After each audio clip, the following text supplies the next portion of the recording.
The critical thing to understand about addiction is that it's not helpful to look at it as a moral flaw.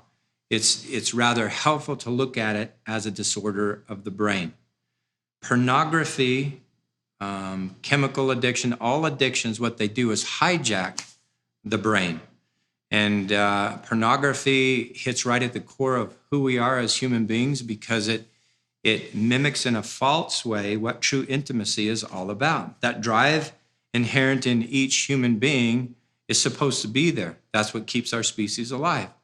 But we're not meant to see certain things with our eyes because the brain simply can't handle it. And pornography, that's what it does. And so the survival part of the brain, the limbic system that I'll teach you about in just a moment, gets the message that, oh, this is a survival thing. This is a good thing. And it mimics, it's the perfect illusion for what true love and connection is all about. That's what all addictions do in a way. They hit that part of the brain that confuses it and then leads one into destructive behaviors.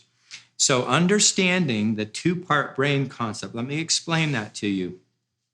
This part in the dark here is known as the limbic system. The limbic system is the type of brain that's largely functioning in a lion or a tiger. Now, when a lion or a tiger gets hungry, what does it do? It eats. It eats in order to survive. In this part of the brain, there are no morals or values. So it's like if I were to ask you the question, have you ever seen a lion or a tiger eating its prey and looking like it feels guilty? Of course, it's silly because we've never seen that because morals and values don't exist there. This is the part of the brain also where our pleasure centers are and where our main memory system works and the gathering place for what we call sensory information. That's any information that comes into our brain through our five senses. First is gathered in a place called the thalamus in the limbic system. Now, and this part of the brain up here, called the neocortex, and more specifically, this part is the prefrontal cortex. This part of the brain here is the moral rational part of the brain. This is the part that feels bad. So perhaps, a loved one's been caught and they feel horrible about it and they commit to you that they will never, ever do it again. Just believe me, trust me. And they truly do mean it when they're saying it, when it comes from this part of the brain, because they want to. But there's a huge disconnect between these two parts of the brain when addiction takes a hold. So how addiction develops is through a process of experimentation. As we develop and grow through life, we come across things. Another thing to remember also, I think that's critical, is the limbic system is the first part of our brain to develop. So there's a little part in here called the amygdala. That's our fight or flight, instinctive part. This is the part that does everything it can to keep us alive, the survival part. It's fully developed, we believe, by the time we're 5 years old.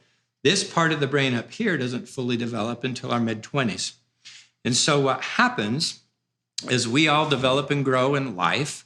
We come across things. We experiment with things, whether it's drugs, alcohol, and because of the flood of pornography in our culture, everyone will come across it, and it's a very powerful trigger. We have a statement in the addiction field that says, 1 time is too many, and 1,000 never enough. See, because it never can completely satisfy the longing or craving that an individual has, and that's why it doesn't work. And that's what frustrates an individual in their other higher functioning part of the brain, the conscious part of the brain. When that comes into play, is they go, I know I shouldn't be doing this. I'm so weak-willed. Oh, what's wrong with me? Everyone does that because they don't know what else to do. And what we want to introduce to people are ideas and strategies to increase the probability that they can live the life that they choose to live, rather than constantly being driven by this unconscious part of the brain that can dominate behavior. And that's what addiction is. One of the reasons I've implemented the Innergold system is because I find it to be the most complete and the most powerful and the most effective approach that I'm aware of. The majority of the people that were willing to come in and work with myself and then work with Innergold, I would say a high percentage of that were successful in at least improving their lives and getting over the addiction, because I think this is a lifelong battle that they're going to have to fight. But with Innergold, the thing that to me was most important is it gave members of the congregation hope. Yeah, I think the thing that's unique and different about the Innergold methodology is the ability to explain what is going on in the brain to these individuals so they get a clear grasp of that, and then coping skills, daily coping skills that can assist them to overcome their problems. So for the price of a couple therapy sessions, you can have the complete package of what I've been working to develop on for the past 25 years.